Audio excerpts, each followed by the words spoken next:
नमस्कार, जय हिंद विद्यार्थी मित्रांनो. पोस्ट ऑफिस जीडीएस ग्रामीण डाकसेवक भरती 2024 तर पहा, मी तुम्हाला अगोदरपासून सांगितलं होतं की सेकंड लिस्टचा जो कडाप आहे हा जवळपास जे विद्यार्थी मित्रांनो 15 सप्टेंबर पर्यंत सेकंड लिस्टचा कडाप लागणार आहे, सेकंड लिस्ट लागणार आहे. पण अजूनही जे विद्यार्थी मित्रांनो पोस्ट ऑफिस जीडीएस ग्रामीण डाकसेवकची दुसरी लिस्ट लागली नाही आहे, सेकंड लिस्ट त्या ठिकाणी लागली नाही आहे.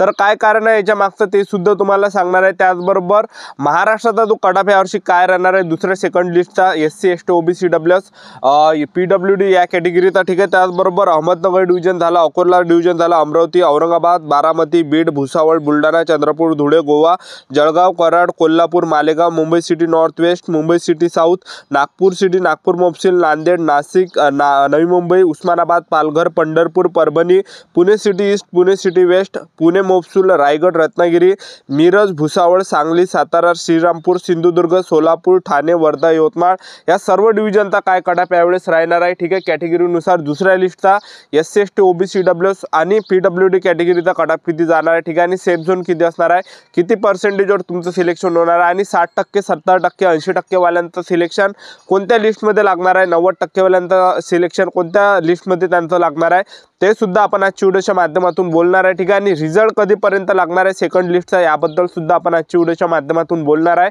तर आजचा व्हिडिओ खूप महत्त्वाचा होणार आहे. व्हिडिओ शेवटपर्यंत बघा आणि व्हिडिओला आताच लाईक करा. नमस्कार विद्यार्थी मित्रांनो, माझी नोकरी कॉर्नर यूट्यूब चॅनलवर मी गोपाल खळे तुमचं सर्वांचं सहर्ष स्वागत करतो. तर मित्रांनो, व्हिडिओचा थंबनेल बघून तुमच्या लक्षात आलं असेल की आपला व्हिडिओ कोणत्या टॉपिकवर होणार आहे. व्हिडिओ सुरू करण्याच्या आधी आपल्या यूट्यूब चॅनलला सबस्क्राईब करा, जेणेकरून प्रत्येक भरतीची अपडेट तुमच्यापर्यंत सर्वात आधी पोहोचेल. आणि जास्त करून पोस्ट ऑफिस जीडीएस ग्रामीण डाकसेवक भरतीच्या रिलेटेड जास्त व्हिडिओ आपल्या चॅनलवर अपलोड करत असतो. पहा विद्यार्थी मित्रांनो, पोस्ट ऑफिस जीडीएस ग्रामीण डाकसेवकची दुसरी लिस्ट आतापर्यंत काऊन नाही आली, तर त्याचं काय कारण आहे तर मी तुम्हाला सांगतो. जे विद्यार्थी मित्रांनो जे हिंदी स्टेट आहे, तर हिंदी स्टेटमध्ये जे आहे फॉर्म जास्त आले, अर्ज आलेले आहे विद्यार्थी मित्रांनो, जसं की बिहार झालं, त्याचबरोबर हरियाणा झालं, हिमाचल प्रदेश झालं, झारखंड झालं, मध्य प्रदेश झालं, त्याचबरोबर जे विद्यार्थी मित्रांनो या ठिकाणी उत्तर प्रदेश झालं, उत्तराखंड झालं. त्याचबरोबर हे जे हिंदी स्टेट आहे, तर या हिंदी स्टेटमध्ये काय झालं की जास्त फॉर्म आलेले आहे, आणि जास्त फॉर्म आल्यामुळे जे विद्यार्थी मित्रांनो हा सर्व्हरवर जे विद्यार्थी मित्रांनो लोड येत आहे, त्याचबरोबर सॉफ्टवेअरवर लोडवर जे विद्यार्थी मित्रांनो हे लोड पडलेलं आहे, टेक्निकली प्रॉब्लेम आहे यामध्ये. त्यामुळे जे विद्यार्थी मित्रांनो हे दुसरी लिस्ट लागली नाही, कारण की जास्त अर्ज असल्यामुळे जे सर्व्हरचं जे विद्यार्थी मित्रांनो टेक्निकल जे विद्यार्थी मित्रांनो सॉफ्टवेअरवर जे ते प्रॉब्लेम येत आहे, ठीक आहे. तर साईटवर सुद्धा ते इंटरनेटचं जे विद्यार्थी मित्रांनो ते प्रॉब्लेम आहे, ठीक आहे. नाही तर आतापर्यंत 15 सप्टेंबर पर्यंत दुसरी लिस्ट या ठिकाणी लागली असती. तर पहा तुम्हाला जे विद्यार्थी मित्रांनो संयम ठेवायचा आहे, ठीक आहे. दुसरी लिस्ट 100% येणार आहे, तर एकच लिस्ट तुमची लागत नसते, एक लक्षात ठेवा. जवळपास 6 ते 7 लिस्ट म्हणजे 7 लिस्ट ज्या विद्यार्थी मित्रांनो अजूनही या ठिकाणी बाकी आहे, फक्त पहिलीच लिस्ट आली आहे. तर पहिल्या लिस्टमध्ये ज्या विद्यार्थी मित्रांनो मुलांनी फर्जीवाडा या ठिकाणी केलेला आहे, फॉर्म भरताना 100 पैकी 100 मार्क त्या ठिकाणी टाकलेले आहे. त्यामुळे जे विद्यार्थी मित्रांनो भरपूर मुले हे बाहेर झालेले आहे, कारण की डॉक्युमेंट व्हेरिफिकेशनला मुलं जात नाही, कारण की ते फर्जी आहे, ठीक आहे. तर पहा तुम्हाला खचून जायचं नाही, कारण की अजूनही दुसरी लिस्ट या ठिकाणी येणार आहे, लक्षात ठेवा. आणि दुसरी लिस्ट कधी येणार आहे ते तुम्हाला आताच क्लिअर करून देतो.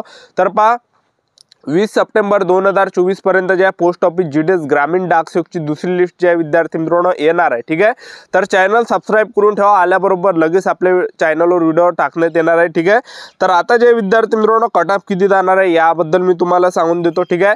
आणि जे 60%, 70%, 80%, 90% त्यांचं सुद्धा तुम्हाला पुढे सांगणार आहे. तर पहा अहमदनगर डिव्हिजन आहे आणि अकोला डिव्हिजन आहे, तर इथला जो कटाप जाणार आहे SC ST OBC WS open कॅटेगरीचे असाल तर 92-93 पर्यंत जाणार आहे, ठीक आहे. आणि पीडब्ल्यूडीचा थोडा कमी जाणार आहे, 90 पर्यंत 91 पर्यंत जाऊ शकते, ठीक आहे. 1-2 मार्कांनी कमी यापेक्षा जाणार आहे पीडब्ल्यूडी.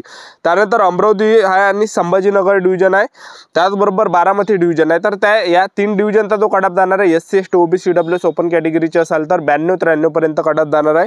त्यानंतर बीड आहे, भुसावळ आहे, बुलढाणा आहे. तर या 3 ठिकाणचा जो कटाप जाणार आहे एससी एसटी ओबीसी डब्ल्यूएस आणि टीबी जो SC ST OBC WS open कॅटेगरीचा जो जाणार आहे, तर ह्या जवळपास जे 92 पर्यंत या ठिकाणी जाणार आहे. त्यानंतर चंद्रपूर डिव्हिजन आहे, धुळे डिव्हिजन आहे, बुलढाणा डिव्हिजन आहे, ठीक आहे. तर बुलढाणा झालं, चंद्रपूर डिव्हिजन, धुळे डिव्हिजन आणि गोवा डिव्हिजन, तर ह्या 3-4 ठिकाणचा जो कडाप जाणार आहे तर हा जवळपास जे SC ST OBC WS open कॅटेगरीचे असाल तर जवळपास जे विद्यार्थी मित्रांनो 92 पर्यंत या ठिकाणी जाणार आहे, ठीक आहे। 91 जरी असेल तरी सुद्धा होऊ शकते या ठिकाणी, काही ना काही चान्सेस आहे, ठीक आहे। आणि गोवा डिव्हिजनला थोडा कमी सुद्धा जाऊ शकतो यापेक्षा, ठीक आहे। 90 पर्यंत जरी ज्याला असेल त्याचं सुद्धा जे होऊ शकते या ठिकाणी, ठीक आहे। त्यानंतर जळगाव डिव्हिजन आणि कराड डिव्हिजन आहे, जळगाव आणि कराड डिव्हिजनचा जो कडाप जाणार आहे SC ST OBC WS open कॅटेगरीचे असाल तर 93 पर्यंत या ठिकाणी जाणार आहे। त्यानंतर जे कोल्हापूर आणि मालेगाव डिव्हिजन आहे, कोल्हापूर आणि मालेगाव डिव्हिजनचा जो कडाप जाणार आहे SC ST OBC WS open या सर्व कॅटेगरीचा 93 पर्यंत जाणार आहे। त्यानंतर मुंबई सिटी नॉर्थ वेस्ट आहे, मुंबई सिटी साऊथ आहे, तर या 2 ठिकाणचा जो कडाप आहे, त्याचबरोबर नवी मुंबई आहे, तर ह्या 3 ठिकाणचा जो कडाप आहे हा जवळपास 93-94 पर्यंत जाणार आहे, कारण की तिकडे पर्सेंटेज जास्त आहे आणि जास्त फॉर्म आलेले आहे आणि बोटार मोजण्याजोगता जागा त्या ठिकाणी आहे, ठीक आहे। त्यानंतर नागपूर सिटी आहे, नागपूर मोफसूल आहे, नागपूर मोफसील आहे, तर या 2 ठिकाणचा जो कडाप जाणार आहे SC ST OBC WS open कॅटेगरीचे असाल तर 92-93 पर्यंत जाणार आहे, ठीक आहे। नांदेड डिव्हिजन, त्याचबरोबर नाशिक डिव्हिजन, त्याचबरोबर उस्मानाबाद डिव्हिजन, तर ह्या 3 ठिकाणचा जो कडाप हा जवळपास SC ST OBC WS कॅटेगरीचे असाल तर हा जवळपास जे विद्यार्थी मित्रांनो या ठिकाणी 93 पर्यंत जाणार आहे, ठीक आहे। त्यानंतर पहा विद्यार्थी मित्रांनो पालघर डिव्हिजन आहे, तर पालघर डिव्हिजनचा जो कडाप जाणार आहे SC ST OBC WS open कॅटेगरीचे असाल तर 90 पर्यंत सुद्धा जाऊ शकते, कारण की कमी अर्ज जे आहे पालघर डिव्हिजनला आलेले आहे, ठीक आहे। 90-91 जरी असेल तरी सुद्धा या ठिकाणी तुमचं होऊ शकते, ठीक आहे। तर कमी कडाप या ठिकाणी जाणार आहे पालघर डिव्हिजनचा, ठीक आहे। आणि पंढरपूर डिव्हिजन आहे, पंढरपूर डिव्हिजन, त्याचबरोबर परभणी डिव्हिजन, तर या 2 ठिकाणचा जो कडाप जाणार आहे SC ST OBC WS open कॅटेगरीचे असाल तर 93 पर्यंत कडाप जाणार आहे दुसऱ्या लिस्टचा, ठीक आहे। त्यानंतर पुणे सिटी ईस्ट आहे, पुणे सिटी वेस्ट आणि पुणे मोफसूल आहे, तर या 3 ठिकाणचा जे पुणे सिटी ईस्ट आहे, पुणे सिटी वेस्ट आहे, या ठिकाणचा 94 पर्यंत जाऊ शकतो आणि पुणे मोफसूलचा थोडासा 92 पर्यंत जाऊ शकतो, कारण की कसं आहे Pune city east Pune city वेस्टला जे आहे जागा खूप कमी होता बोटावर मोजण्याजोगता आणि अर्ज जास्त आले त्या ठिकाणी। त्यानंतर पुणे मोफसीलला बऱ्यापैकी जागा होते त्या ठिकाणी, ठीक आहे। तर एवढा कडाप या ठिकाणी जाऊ शकतो। त्यानंतर पहा विद्यार्थी मित्रांनो रायगड डिव्हिजन आहे, तर रायगड डिव्हिजनचा जो कडाप जाणार आहे SC ST OBC WS open कॅटेगरीचे असाल तर 93 पर्यंत जाणार आहे। आणि रत्नागिरी डिव्हिजन आहे SC ST OBC WS open कॅटेगरीचे असाल तर रत्नागिरी डिव्हिजनचा 92 पर्यंत या ठिकाणी जाणार आहे। तर एवढा कडाप या ठिकाणी असणार आहे, एवढा सेफ झोन असणार आहे सेकंड लिस्टचा, ठीक आहे। आणि पहा विद्यार्थी मित्रांनो तुम्हाला जरी 60% असेल, 70% असेल किंवा 80% असेल किंवा 90% असेल तर तुमचं सुद्धा सिलेक्शन होणार आहे। तर ह्या ज्यांना सुद्धा 60%, 70%, 80%, 90% आहे तर या गटातील विद्यार्थ्यांचं जे सिलेक्शन आहे हे जे विद्यार्थी मित्रांनो एक तर 4थ्या लिस्टमध्ये त्यांचं सिलेक्शन होणार आहे किंवा मग 7व्या लिस्टमध्ये त्यांचं म्हणजे सगळ्या शेवटल्या लिस्टमध्ये जे त्यांचं सिलेक्शन होण्याचे जास्त चान्सेस आहे, ठीक आहे। तर तुम्हाला जे संयम ठेवायचा, कारण की पोस्ट ऑफिस GDSची एकच लिस्ट लागत नाही, याच्या 7 ते 8 लिस्टा लागणार आहे, ठीक आहे।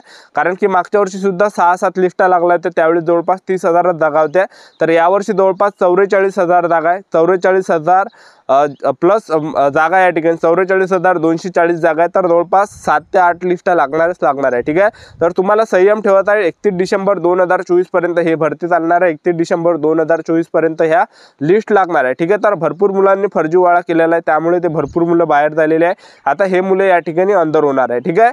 तर ही होती विद्यार्थी मित्रांनो संपूर्ण माहिती पोस्ट ऑफिस GDS ग्रामीण डाक सेवक भरतीबद्दल। आजचा व्हिडिओ आवडला असेल तर व्हिडिओला लाईक करा, शेअर करा, सबस्क्राईब करा, तर वेळोवेळी अपडेट तुम्हाला देत राहणार आहे। आजच्यासाठी इथंच थांबतो, भेटूया नेक्स्ट व्हिडिओमध्ये। जय हिंद, जय भारत।